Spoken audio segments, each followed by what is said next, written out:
Hello everyone and welcome to day 2 of our document control training. Please confirm if you can hear me in the chat session. Just type confirm in the chat session if you can hear me.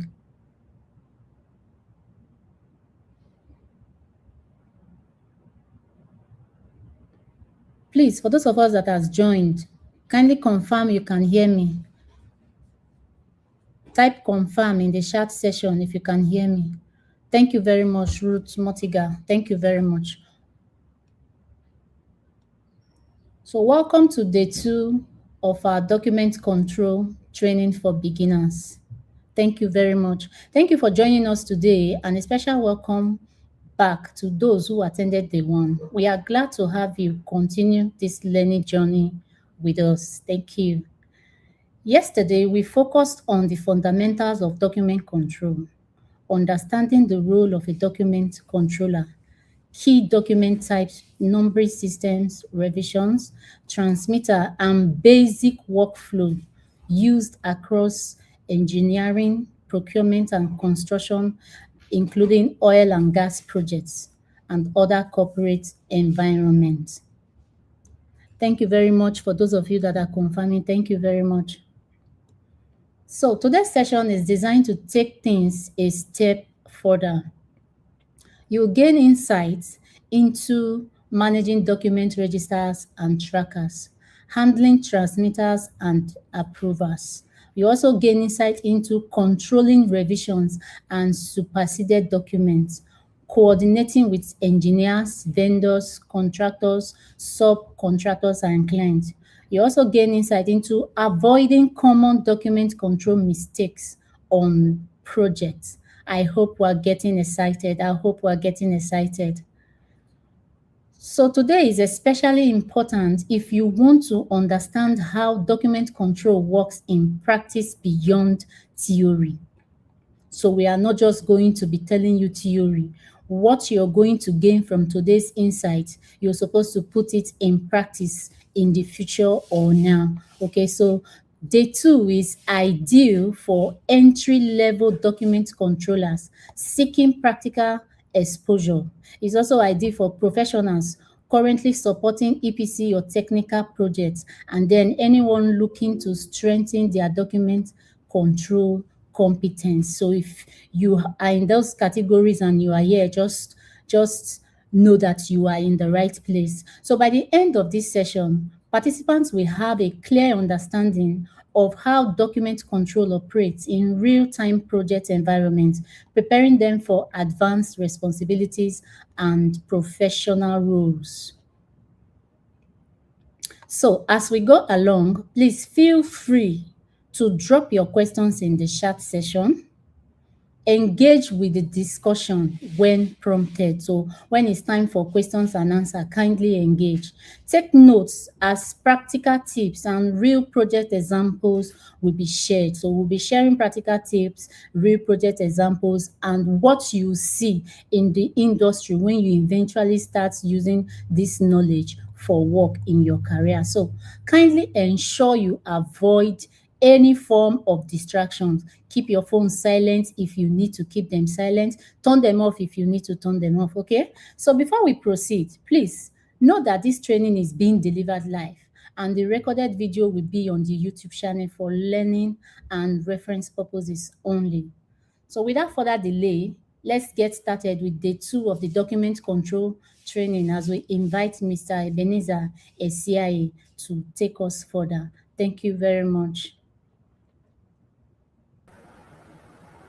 Mr. Ebenezer, you're welcome to stage. Thank you. Thank you so much. So I want to share my screen with you people. Yeah. Thank you, Ms. Joma. Like she has said, this the 2 of the program, and I know we covered a lot yesterday. Today we shall be starting looking at document numbering. Though we talked a little about it yesterday, but today I just want to throw an insight on how we need to number our document, which is also a vital part of our document control process. Having said that, I'll be showing some taxonomy of how documents are being numbered on projects deliverable, though it varies from company to company. Some companies adopt certain attributes, which also some other company does it. Some are so simple, while some are very very complex. But we'll look at the way these numbering are being adopted based on the project that is being carried. So to start this process, like I said, we're going to be starting with looking at document numbering. And you will agree with me that document numbering it may sound new to some persons, and there are also some types of document numbering. We have non-intelligent document numbering and intelligent document numbering.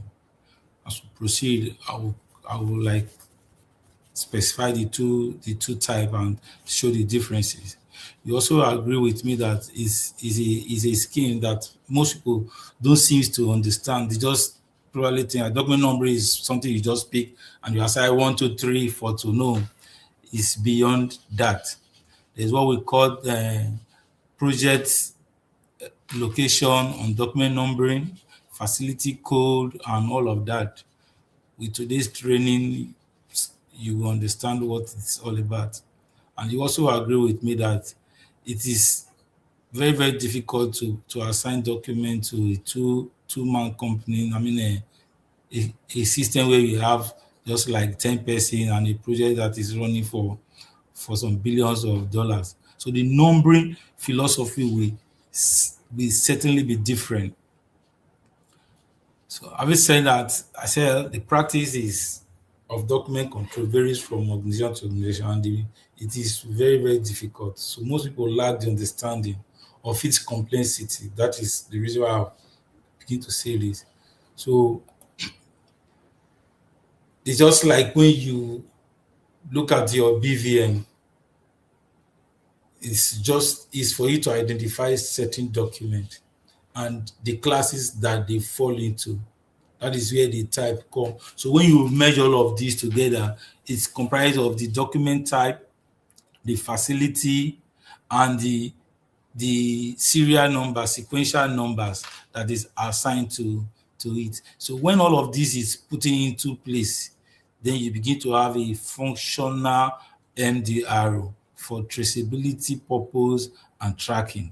So you find that the document number for a particular discipline will not be the one for another discipline. Take, for example, electrical and mechanical. They have two different metadatas. For the electrical use, some persons, some organization will use EL or EA. For mechanical, some will use MS or MC. So these are two different metadata that will enable you to track the various type of document. Like if you look at it, we say you have a NIN and BVN. Two persons cannot have the same BVN number and NIN number. So that is exactly what is talking about here. So two disciplines cannot have the same number. Even if they have the same sequential number like 00001, but there will be something that is differentiating them, either by discipline or by facility. So these are just a typical example of what document numbering is all about. So if you have a unique number for an administration point of view, you can really exist. The same is true for document. You can control a document that is not number also. A document that is not number, you can control it, being the fact knowing fully well that you already know how it's run. As we proceed, I will show you exactly a typical example of what the document numbering philosophy, that is taxonomy, so that you have a clearer understanding of what document taxonomy is, like I just said. So with this, you can build a very, very reliable MDR, taking all of this into consideration. So let me just share with you what it looked like so that you will understand what I'm talking about.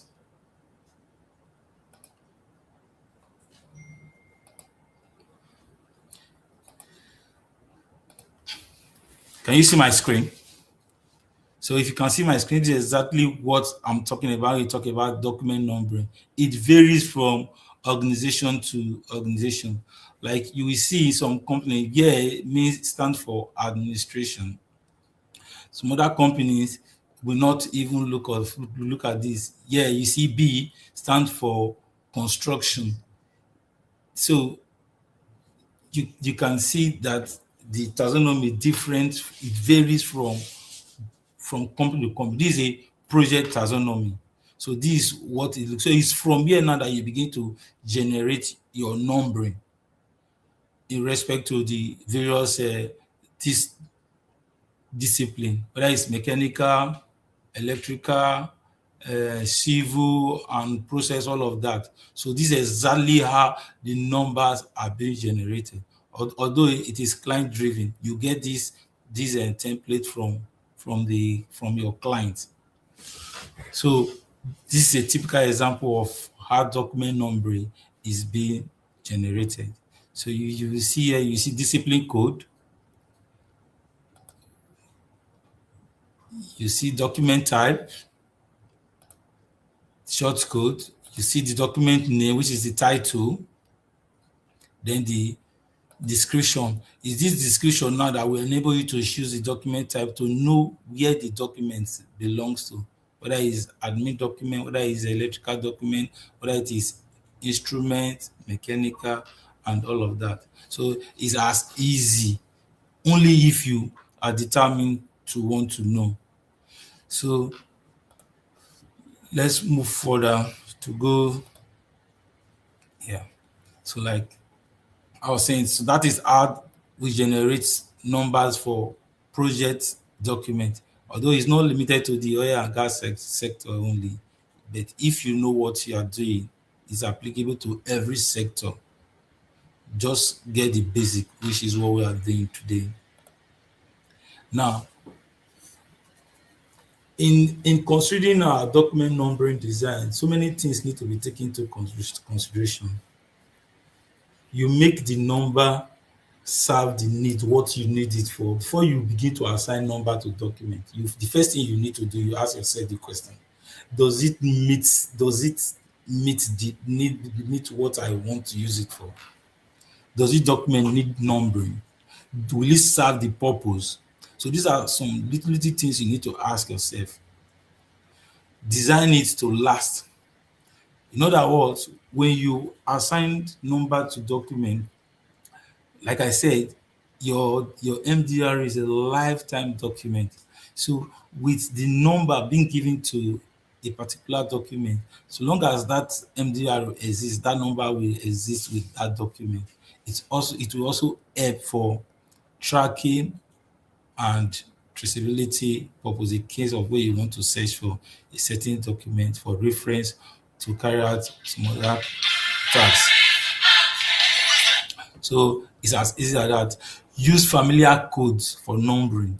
In other words, whatever numbering system you want to adopt, let it be very, very familiar, easy in such a way that everybody will understand it.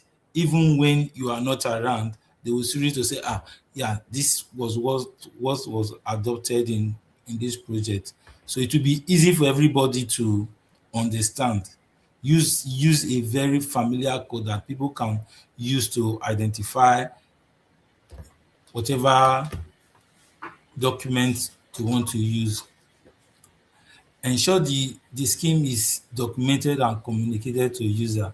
Yes, for you to adopt a good document numbering procedure, you need to be documented and make the communication so simple in such a way that when it's like when you are telling somebody go to school, we understand that you are telling me go to school, or go to the market and buy me something. Make it as simple as that so that whoever that want to adopt such a system be very, very easy for that person. Administer number centrally. Yeah, in this case, your numbering system should be centralized in such a way that the numbering should be coming from one source. Because when you begin to assign number from different sources, there's every possibility that there will be duplications of number, and that may cause serious issue.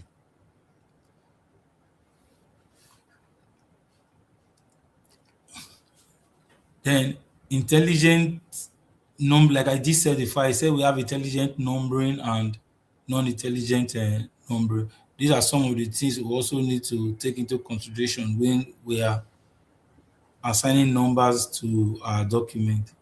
I've said it before, the taxonomy was what I just displayed to us. So it's from this taxonomy that you begin to generate your numbers to fit into your document numbering procedures. Types of document numbering. There are two major types of document numbering. You have the intelligent and non-intelligent. The non-intelligent is, like I said, it's just like when you just pick a document and I said 1, 2, 3, 4. It's an example of non-intelligent numbering. Then the intelligent numbering is one that had to go with certain codes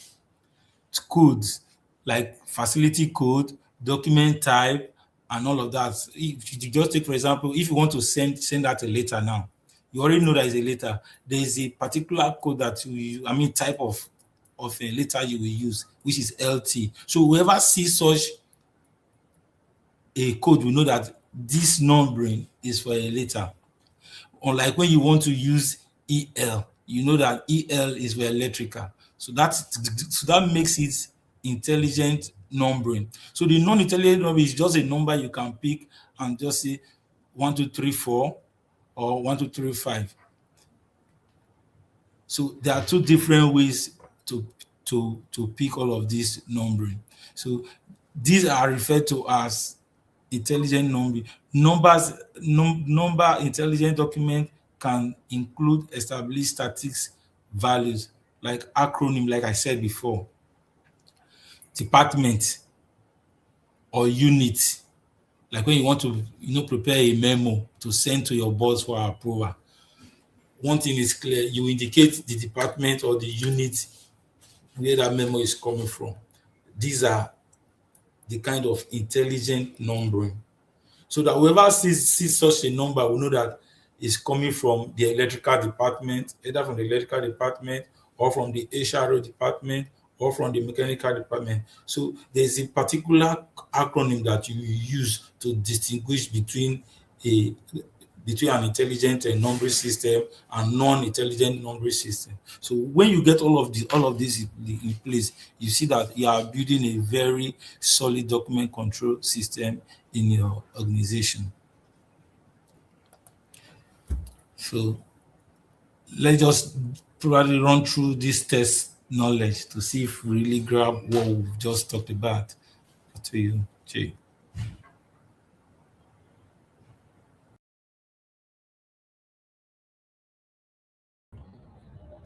Thank you very much, Mr. Ebenezer. That was a wonderful one. All right, so let's test our knowledge. Yesterday, we stopped at question 7, so this is question 8.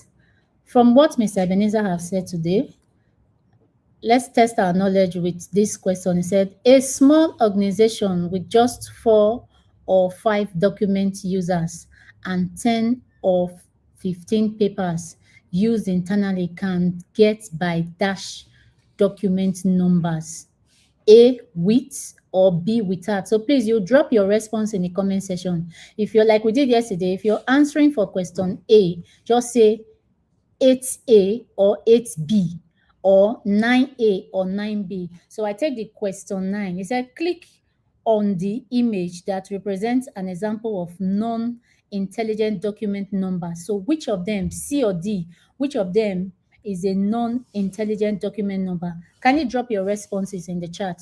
So I'll be looking at it and be reading them out. Okay, someone have responded. He said B. Oh, you didn't specify if it's 8A or B. Okay, you said it's 8B. So someone has responded and said the answer to question 8 is B. So a small organization with just 4 or 5 document users and 10 or 15 papers used internally can get by without document numbers. Okay, Mr. Ebenezer will have to answer for us if that is correct. But meanwhile, let me take the other responses. And someone has answered for question 9, said 9C, and 9 is C. Click on the image that represents an example of non-intelligent document numbers 14525 C.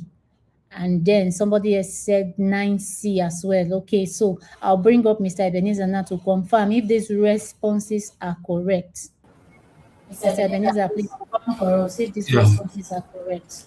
yeah, thank you so much. We'll go to the next slide and see if what they've answered is correct.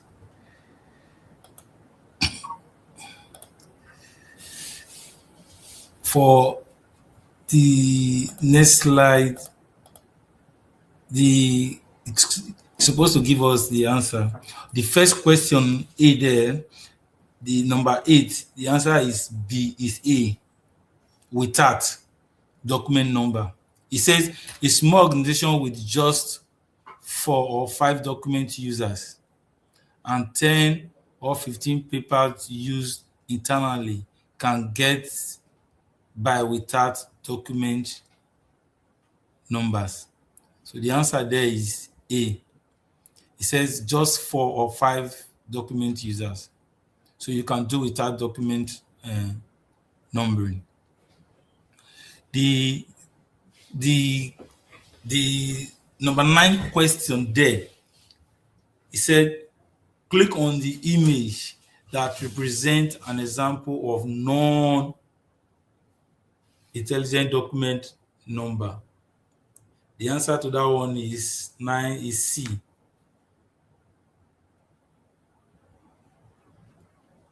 Non-intelligent document, because if we go back to what we were saying before, you see it here now. Simple numbering system like you see it, non-intelligent. Then if we go down a bit, you see the other one that talks about the intelligent one. So this one here is an example of non-intelligent numbering. Reason being that if you look at the two, one is carrying some kind of code. So this one here, there's no code attached to it. Like I was saying before, 1, 2, you can just pick any number and say 1, 2, 3, 4.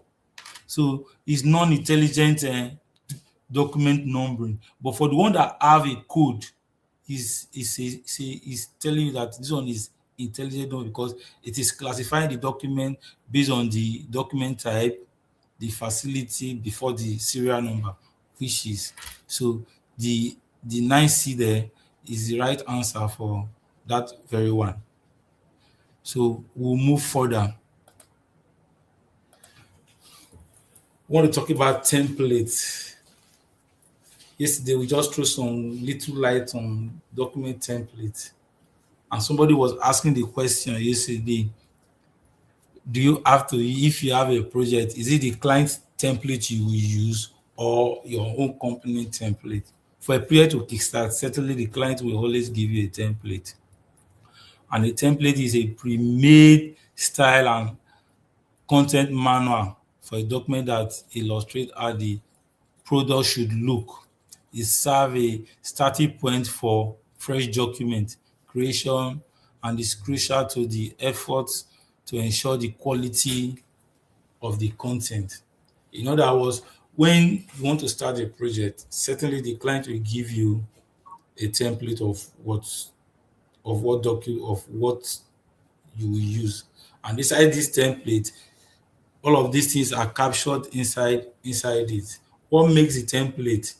You talk about the company logo, the header and footer, automated table of content, placeholder text, dictionary, auto text entries, tools bars and macros, in addition to font, formatting style, and coloring. Depends on it. It may vary. Some organization may not need all of this, but the header, the logo, the automated table of content is key. So it makes the document you want to send to be standardized in such a way that you are following a standard template that they have given to you. No deviation. Even if the content of what is inside that document is going to be referring to the document that you are sharing, but the template that is being given to you must be what you will follow. I will also share with us as we proceed. I will also share with us a document template, just a sample document template, so that we actually know what a document template is all about. Now, we'll move further to say importance of template, consistent and thorough data management of the template. It makes sure that the information is recorded and displayed consistently across the organization. In other words, the template that is being used in electrical department will also be the template that will be used in either in HR department or civil department. It cut across. Is a standardized stuff. So there is no way you want to change. Even if you are changing it because it's automated, it will tell you no. You see that the table of content will not even align in the first place because it's not a standardized template. The concept behind adopting template is that any new document produced using them will have the same underlying data sheet, feed, formatting, layout, and other components as the template is. So irrespective of what you want to put inside the template, because it's a standardized stuff, once you put in your document there, you see that everything will just align accordingly. If you are new to document writing, this helps you to produce documents. You see now, even if you are not used to what the document production, but because there is already an existing template in place, it makes the work easy for you, even if you are new to a project, because they have already standardized document and template. So you just align as quickly as possible. So that makes it very easy for you to align to your document into your project environment. Let me share my screen. Just a minute, please.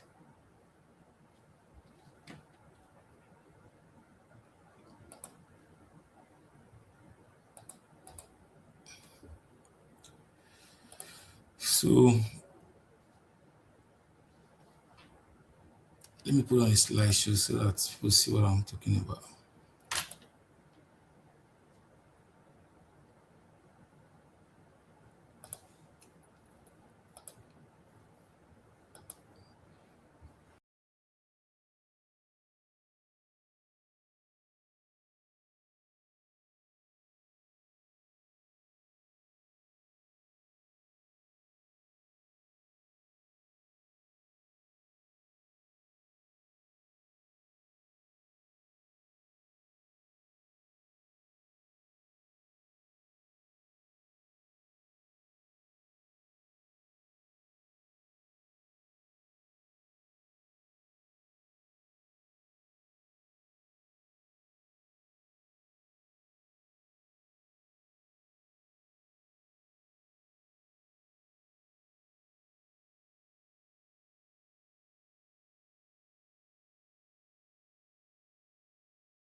Yeah.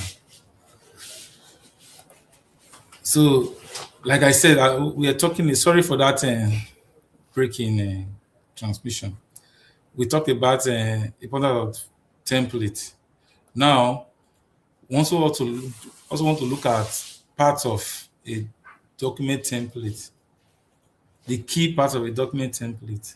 It is crucial to know that there is no one ideal method for creating template. Everything relies on the requirement of your business. So, like I said, it varies from organization to organization. What might be adopted in one organization might not be what will be adopted in another organization. But the basic component of a sample Word document template has to do with the cover page, header. These two things are very, very important. So I will share with you also in this section for us to look at a typical example of a document template.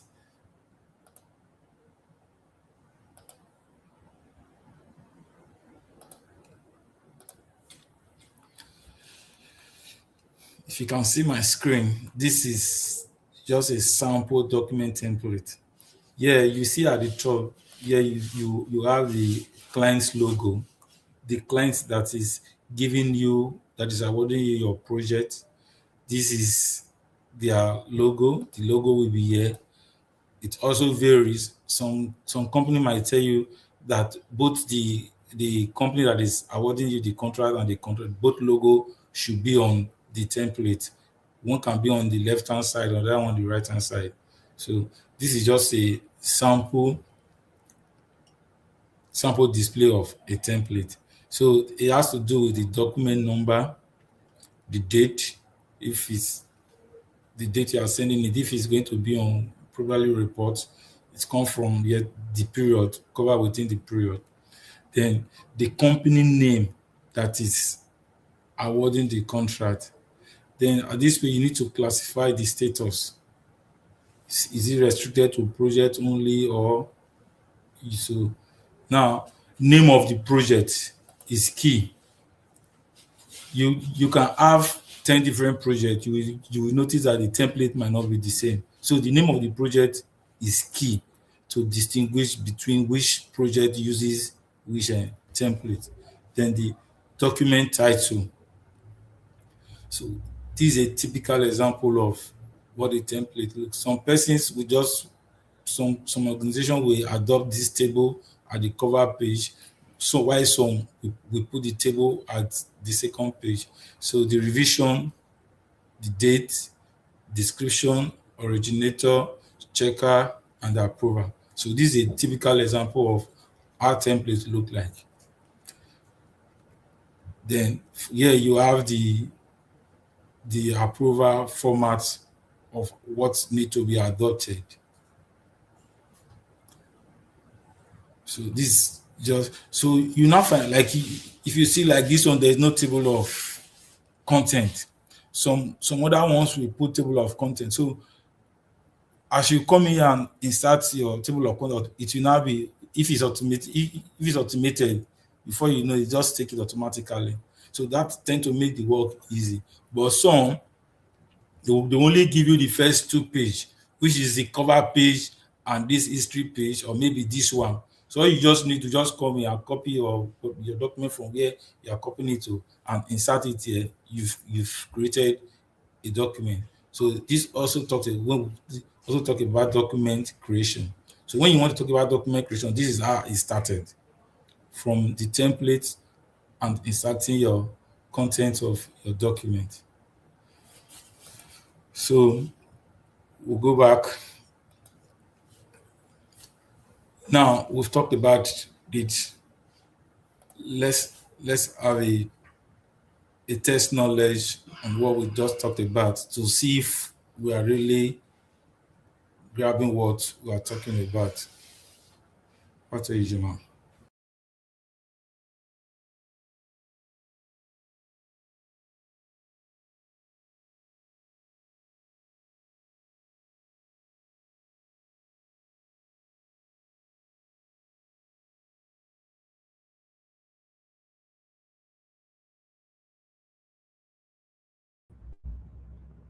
Test your knowledge session 2 on day 2. All right, so question 10. Which of the following are characteristics of a template? Choose 3 answers. So if you are answering for question 10, give 3 options. Say 10 A, B, or C, 10 B, C, D, 10 E, D, C. So just give your response in that format. Question 10. Which of the following are characteristics of a template? So give 3 answers. Then question 11 says, which of the following is a portion of a manuscript that does not have headers and footers? Choose one answers. Choose one answers. Which of the following is a portion of a manuscript that does not have headers and footers? All right, I'm getting your responses already. King Murphy says B, C, and E. Which of the following are characteristics of a template? King Murphy says B, C, and E. And then Tam's word says B, C, and E as well. Ekene Sama says C, B, C, and E. All right, so I'm getting your responses and I'm just displaying them on the screen. So I hope you can see the responses. So if you've not dropped your own response in the chat, please kindly do that. Kindly do that. We're going to do this for 30 more seconds and then Mr. Ebenezer will come up to give us the right answers to question 10 and 11. For those of us that joined in late, we'll also have the chance to go over to question 8 and 9 again. We'll go over question 8 and 9 again, okay? But just give your response to question 10 and 11. Let's see if you are following up with this training. Thank you very much. Thank you all. Thank you all for your responses. Thank you. Thank you. Okay, I'll bring up stage Mr. Ebenezer now to give us the correct response for question 10 and 11 and also go over question 8 and 9. Thank you very much. Mr. Ebenezer. Yeah. Thank you for the answers. For those that have answered the question 10, the answer to question 10 is C, D, and E. And the question just says, which of the following are characteristics of a template? Document number, revision code, and document type. Then, for those of us who chooses C, D, and E, you got the right answer. That shows that you are really following. Then, the next one, question 11, it says, which of the following is a portion of a manuscript that does not have header and footer? The answer is C. I can see somebody facing C there. It shows you are really following. That is the right answer. So thank you guys. I like that. I like it. It shows that we are following. So let me quickly take us back to that question 8. We say a small organization with just 4 or 5 document users and 10 or 15 people use internally can get by with document number. Sure. The answer is B. They can get by with document number. It's just that they won't be able to adopt the intelligent document numbering pattern. You just probably use the non-intelligent document numbering that have to do with 1, 2, 3, 4, and 5. So the answer to this question is B. They can get by with document number, but it might not be the intelligent numbering pattern that is used. So take note of that while we continue. We'll look at challenges in document control. You agree that even in as much as we want to adopt the system, there are challenges. People are used to a particular system. So because they lack this understanding, they will not want to adopt easily. So that is the which is some of these challenges we are going to be talking about. And the area of challenges in document control have to do with one, the people, the process, and the technology. When you talk about the people, like I said, some people are used to one style of working. To adopt the new process tend to be very, very difficult. So let's look at it. For people, because of the lack of understanding, which often lead to poor attention to document control. So this issue backed by broken process and poor communication, and it often creates some of the biggest document control issues. Because they lack this understanding, they tend to please, it doesn't matter. But because the awareness is growing day by day, growing day by day, people are beginning to ask, what is this document control all about? So initially, people tend to, because they lack the understanding, it's making it tend to be, like difficult. But because of this awareness, people are beginning to see, let's key into this thing. And it's making it easy now for people to work because that understanding is beginning to build up gradually.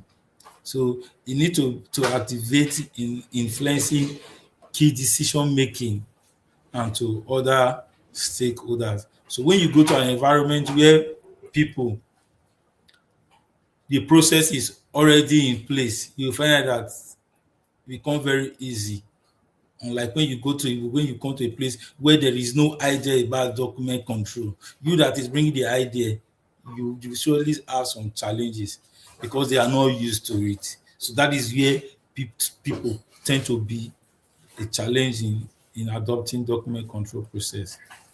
Then the process of putting it into play, you have to undergo series of procedure.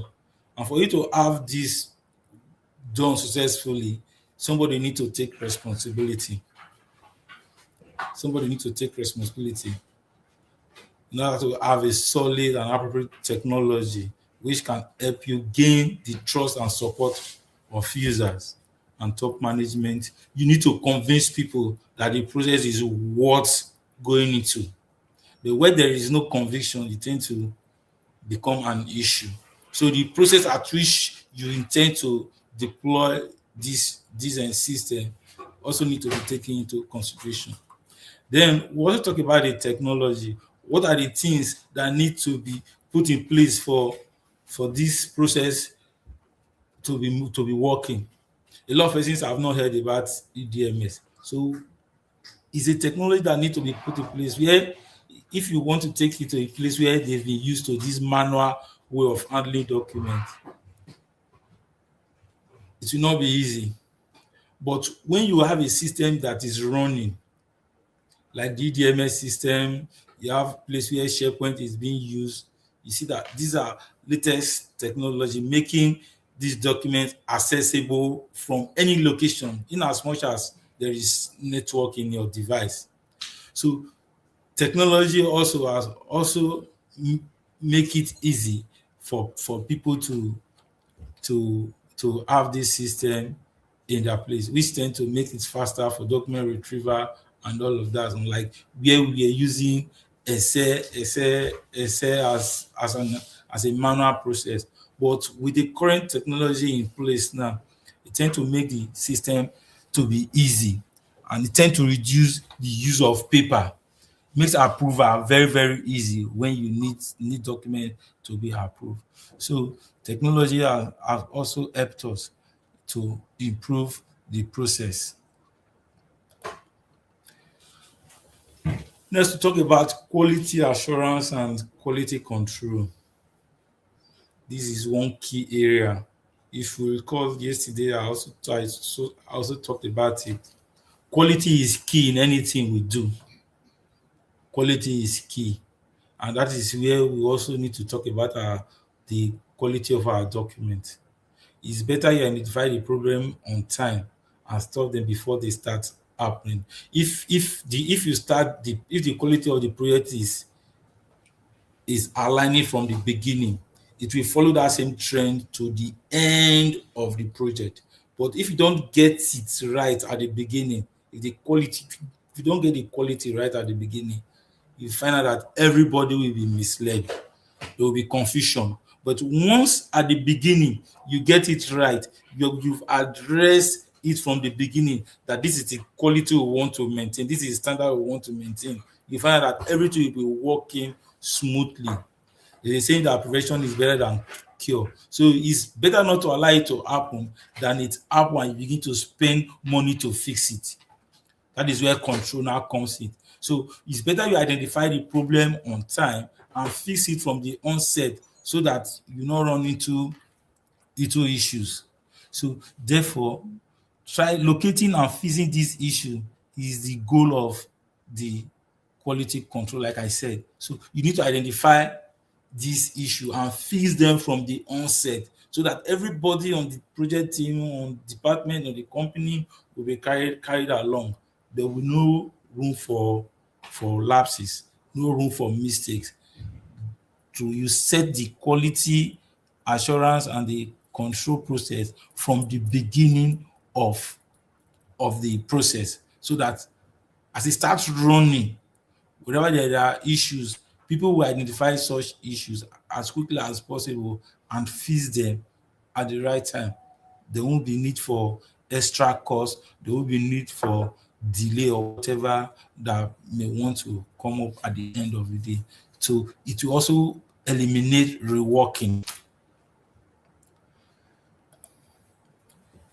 So as a result, quality control acts as a feedback mechanism to pinpoint aspect of quality assurance that should be improved to further minimize quality issue.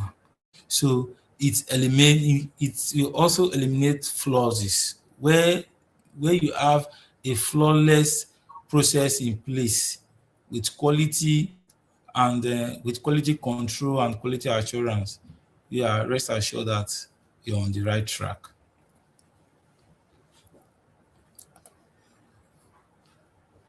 Reporting. This is one key area. Very, very important. As the process is driving, as the technology is moving on, as people get to know how to use the system that is being put in place, you need to get feedback. And this feedback has to do with reporting. Reporting is very crucial in every aspect of our daily or our weekly or monthly activities. So this tend to give the entire organization that yes, people are working with what we are deploying with the system that we have in place. It also helps to accommodate incoming whatever, like when you talk about your MDRO. In this case now, it's whereby you need to populate your MDR weekly and you submit it on a monthly basis. By so doing, when there are lapses, you quickly address the issue. But when you work in a situation whereby there is no reporting, even when you are making a mistake, you won't know. So weekly and monthly reporting is very, very vital in document control system. Very, very important. The entire project team need to be carried along when you are doing the reporting so that wherever there are issues, they address it as quickly as possible. Not when you wait till you get to the end of the project. It will drag everybody back. It will call for reworking. It will also call for costing and delay. That is why you see most projects tend to delay. Period of 2 years before you know it's dragging for years. No proper reporting. The reporting line is not well aligned. So reporting is key when we talk about document control system. Reporting is very, very vital. So let's take that into consideration. It also strategize the performance indicator, which is probably might be discussed in this section or in the advanced section of this system. So this is also part of the reporting. You can check if to see if your EDMS has a connection with other reporting tools in a situation where your system is using an EDMS. As you report, you check if what your company is using have reporting tools, and if it doesn't, that means you'll be doing it manually, which will not help you. So reporting is very, very key in carrying out document control system. Audit is also part of our system. We need to audit ourselves to know if we are on the right track. And by so doing, although it may depend on the organization, some organizations don't even bother, but it's very, very key that we take audit very seriously in doing our document control task. It's very, very key. It tends to checkmate us to know if we are doing the right thing. So if your client now come and says he wants to audit your process, feel free to allow them to come and audit the process. But if you say no, that means that you are not doing it right. But if you are doing it right, feel free. There is no way an audit will come and they will not find out one thing. I've done audit severally, and I'm not praising myself. I will tell you that nothing was found. Everything was going on smoothly because I started the process from the beginning very well. I was doing my reporting as at when due. Even though I was not using the I was doing my reporting as I went due. So when the audit took place, they found out that everything was going on very well, because certainly the client will want to come and audit to see if their documents are safe. So that is just the reason for the audit, to want to come and see what you are using to run the process, if it's in line with in agreement to the contract scope. So auditing is very key. So if you happen to get a document control job and they now say they want to come for an audit, feel free. It's not a do or die thing. They are just coming to check if the system is working as expected. And even if there are issues, they will also help you to fix these issues in the period of the auditing. So auditing is very, very key when we are running a document control process. So it's not a new thing. So having said that, let's test our knowledge one more time to see if we are flowing with what we'll be saying. It tends to make us know that, yeah, because certainly at the end of this exercise, I know some persons will want to say they want to go into this skill. And I also want to let you know what we are doing here now. To some persons, they might see it as it doesn't matter, but it's very, very important. The certificate we have today, some of the things we learn in the school today, they are not what we are working with. These skills, they are not easy to come by. Some people was asking, what is the work of a document controller? Because you don't know, in your school, they will not teach you the skill of a document controller. This is a special skill. It's a special skill that you will not get from the university. So let's test our knowledge to see if we are in order. Thank you.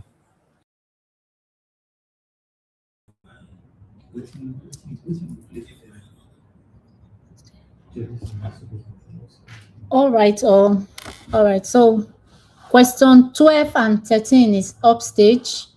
So let's get your responses as usual. the template for your response should be 12A or B, or 13A or B. Okay, so let me go over to read the question. Match the term with their correct descriptions. I'm reading question 12. So select the matching answers from the drop-down list. Quality assurance. A, say it strives to achieve zero defect with prevention in mind. B, its goal is to locate and fix issues. So what does quality assurance do? A, it strives to achieve zero defect with prevention in mind. Or B, its goal is to locate and fix issues. Quality control does what? Strives to achieve zero defect with prevention in mind, or its goal is to locate and fix issues as well. So let's get your responses. So for question 12, we are expecting 2 responses. For question 12, quality control and quality assurance, we're expecting 2 responses, okay? Then for question 13, it says reports are crucial tools for performance monitoring, true or false? Reports are crucial tools for performance monitoring, true or false? Okay, I'm beginning to get your responses, so I'm going to display them on the screen so you can see the responses from your fellow participants. And then if you have dropped your comment, your response in the chat, I'm also going to display your own response, okay? So we'll do this for 30 seconds, and then Mr. Ebenezer comes in to give us the correct answers to these questions. Test your knowledge, test your knowledge, test your knowledge. Yes. Thank you all of you that are responding. Thank you. Thank you very much. So you can see I'm displaying the responses on the screen.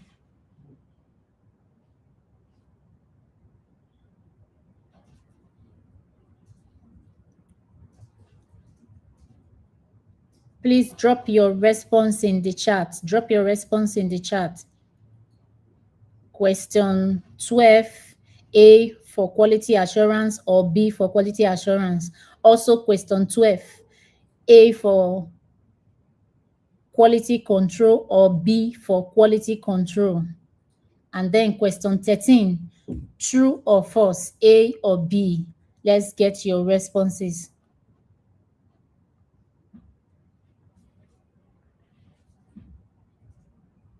Thank you very much. Thank you everyone who have dropped your responses. So I'm going to bring up stage Mr. Ebenezer to give us the correct answers to these questions.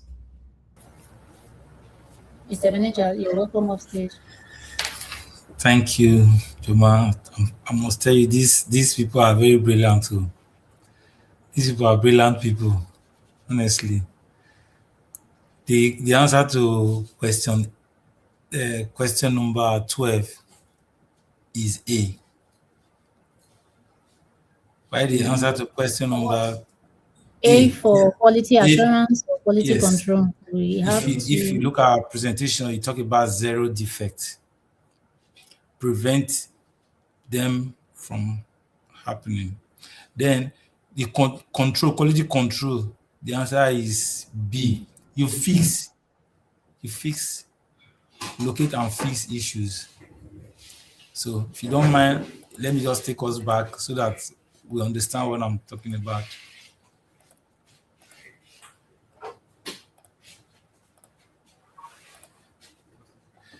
You can see quality assurance. Quality assurance tries to achieve zero. You see it now. So for question 12, the answer is A. Then question 13, quality control. It said fixing these issues. You see it. So that is why I said we have brilliant guys in this section. These guys are brilliant, very brilliant. Then the question 13 is reporting are crucial tools for performance monitoring. And I didn't quite get answers for that one. But the answer to this one is true. Like is very, very important. Reporting is very important. Reporting is very an important tools for performance monitoring. Because if you don't report, people will not even know what you are doing. So we'll move further. Still on test yourself. Over to you, Jay. Okay, test your knowledge again. Test your knowledge again. So let's look at question 14 and 15 on this third round of the third round or the fourth round of question and answer for today's session. Third or fourth, either way. Okay, so question 14 says the dash is a document delivery note that informs the recipient of the documents inside. A, transmitter. B, a cover letter. The dash is a document delivery note that informs the recipient of the documents inside. That's for question 14. So if you know the correct answer, just type in the chat section 14A or 14B. And then we move over to question 15 that says, and dash transmitter is sent from one business to another, such as one between a client and a contractor. A, internal. B, external. So if the answer to question 15 is A, just say 15A. And if the answer to question 15 is B, just say 15B. Okay, I'm beginning to see your comments for question 14 and 15, and I'll be displaying them. Tam's World Music said the answer to question 14 is A, and then Sam's Word again says the answer to question 15 is B. Okay, I hope you're correct. I hope you're right. Then sorry if I'm not pronouncing your name well, but I just displayed your name on the screen now. Says the answer to question 14 is A and the answer to question 15 is B. Okay, so I'll be displaying the rest of the responses. I'll do this for the next 30 seconds as we usually do, and Mr. Ebenezer is going to come up to give us the correct answers. Thank you, everyone that is dropping your responses in the chat. Thank you very much. Thank you. Deborah says the answer to question 14 is A, and Sano Ogenetega, I go down. Ogenetega says the answer to question 14 is A, and Ogenetega says the answer to question 15 is B. Thank you very much. Thank you very much. Kofi says the answer to question 15 is B. Okay. Nixon Patience says the answer to question 14 is A and the answer to question 15 is B. Thank you all very much. I can see, like Mr. Ebenezer said, you all are brilliant participants. I can see. Francis says the answer to question 14 is A. And Dekene says the answer to question 14 is A, while that of question 15 is B. Okay, so let me display the last response from Francis. Okay, I think I just displayed that. Francis said the answer to question 15 is A. So I'm going to bring up Mr. Ebenezer. I hope you all or some of you are right, or most of you are right. Okay, Mr. Ebenezer, please, over to you. I must tell you, Juma, these guys are brilliant. They are brilliant, honestly. You forgot the correct answer for both A and B, 14A, 15B. It's a good one. Even if nobody clap for you, I will clap for you people. You guys are wonderful. It shows that the time wasted is not in vain. I really want to appreciate you guys. It's a good one. And we're almost done with this section. We are going to the other aspect. We talk about the section summary. So summary of what we have done since yesterday and today. So it's not different from what you are seeing on the screen. So this is just to say, before we call it a day, I want to say thank you for your time. It's not wasted, but we'll just do that. So for this is just a summary. Let me just run through the summary for you so that the document control refers to a collection of procedures that ensure documents are created, assessed, disseminated, and disposed of in a systematic and verifiable manner, making essential paper easy to access is the goal. Additional file types such as codes, images, movies, and audio can be controlled by it. Going paperless can help your company save money and significantly advance in advance its environmental goals. It allows you to oversee, edit, and amend whatever. So it also tells us a document life cycle or the data proceeds for action is divided into 6 phases. If you recall, during the in the course of this section, we also talk about document life cycle, talking about from the creation, review, approval, sharing, archiving, and disposal. If we recall, and I know from what I've seen, you guys are very brilliant, and I know you will not forget this document life cycle. I said from creation, review, approve, document sharing, archiving, and disposal. So this is just a summary of what we've been doing since yesterday, and this is part of it too. And I know you guys will not forget it. So the master will also talk about the MDR, often called the document and document master document register. Like I said, this lists all the deliverables that are needed to run a project. It captures all the documents from the day one of the project to the execution phase and till when you want to do your handing over. We also went further to talk about document distribution metrics, which I said document distribution metrics itemize list the persons based on their disciplines that will be responsible for the documents that are for review in the MDR. So you see that in all within these 2 days now, we've covered a lot. And from your response to the various questions, it shows that yes, I want to believe that you guys really have grasped something from this section. So I want to say thank you. The time is not wasted. So I want to leave the closing aspect for you, Jomo. Take care of it.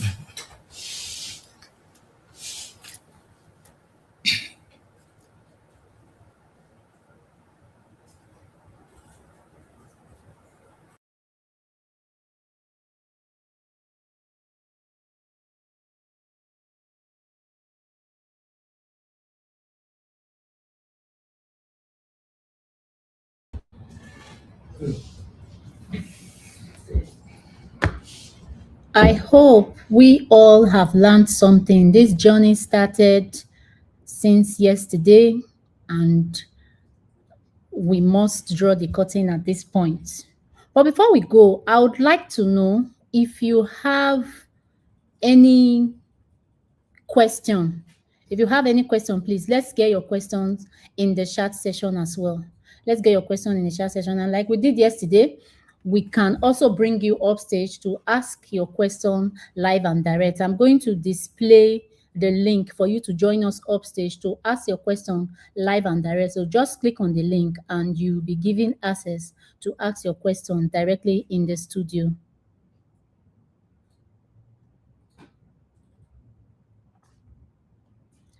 Okay, and if you missed yesterday, please, it is in the YouTube channel. If you missed yesterday's session, it's in the YouTube channel, so you can go over to watch it, and then you follow up with today's session.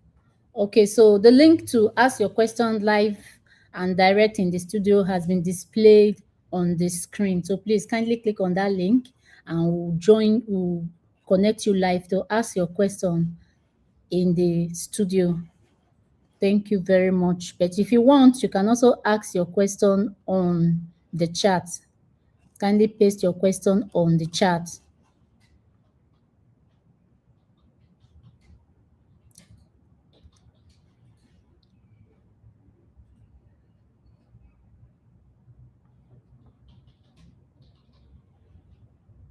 So while we are waiting for your questions, we would like to inform you that details regarding the subsidized advanced document control training will be communicated in due course via your email.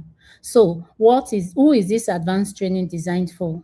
It's designed to further equip you or anybody that is interested with industry relevant skills and a certificate specifically to support document control job roles across engineering, procurement, construction, oil and gas, and other regulated industries. Okay, so please keep an eye on your emails and official communication channels for further updates on this opportunity. Okay, we also have a WhatsApp group. Most of us joined the WhatsApp group while some other persons refused to join the WhatsApp group.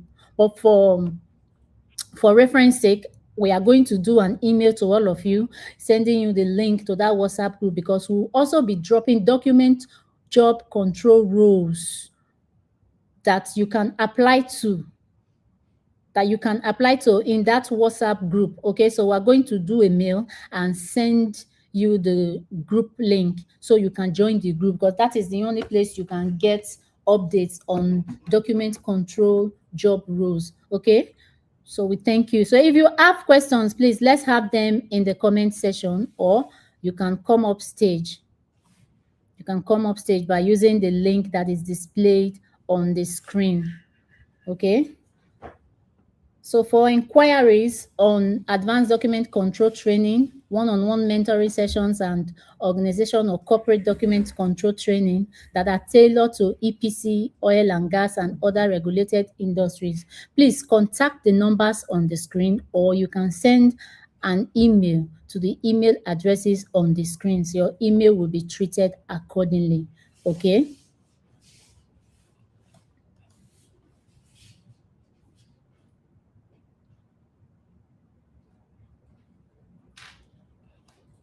So in the absence of any other questions, once again, thank you for joining us today. On behalf of our facilitators and the training team, we wish you continued success in your professional journey. Do have a wonderful day, and we look forward to connecting with you again soon. Bye.